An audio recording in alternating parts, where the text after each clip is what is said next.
Tara mga kanit, luto tayo ng paksiw na bangos. So ayan, hiniwa ko na nga itong sibuyas at isusunod natin ang bawang para masarap ang ating paksiw na bangos. At siyempre hindi mawawala ang ating luya. Yan, isunod natin gayatin ang luya natin. Yan mga kanit, binabalatan ko para malinis siya. At tinugasan ko na rin yan mga kanit.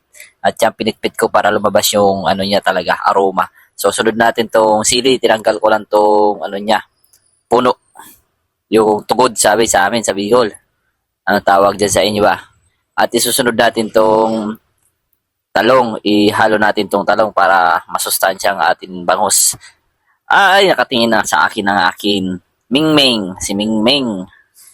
Nakatingin sa akin habang nagbo-voice over ako. Nagtataka siya kung bakit ako salita ng salita. Wala akong kausap. At tinanggal ko nga itong yung uod ng ating talong. Dalawang talong pala yan. Maliliit lang kasi mag-isa lang naman ako kakain mga kaanit. At kung nag-iisip pa kayo ng ulam, ngayon nadaanan nyo itong video na to. So, luto na rin kayo ng paksiw. Napakasarap talagang paksiw na bangus. Hindi nakakasawa at matagal masira. So, ayan na nga ang bangus natin. Hinugasan ko na din yan. So, isang bangus lang yan. Nagkakalaga ng 100 pesos. Pinatanggalan ko ng kaliskis kasi ayaw ko na may kaliskis. Pero yung atay hindi ko pinatanggal. Na malinis na yan mga kaanit. Nahugasan ko na rin. At naglagay na din ako ng konting suka. Yan na mga kaanit. Ihalo na natin at ilalagay na din natin ang bawang. Yan na, ilagay na natin ang bawang at sibuyas. Ayan, isusunod natin ang luya. At siyempre, di mawawala dyan ang paminta. Maglalagay din ako ng paminta dyan. Tapos, siyempre, maglalagay din akong konting asin at saka patis. Patis. Anong patis? Patis. Grabe ka mga kaanit yan. At ilagay na natin ang ating talong.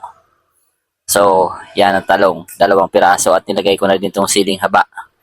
Bagay na bagay yan sa ating paksiw. At yan nga, nasabi natin kanina, ilalagay ko na itong ating paminta.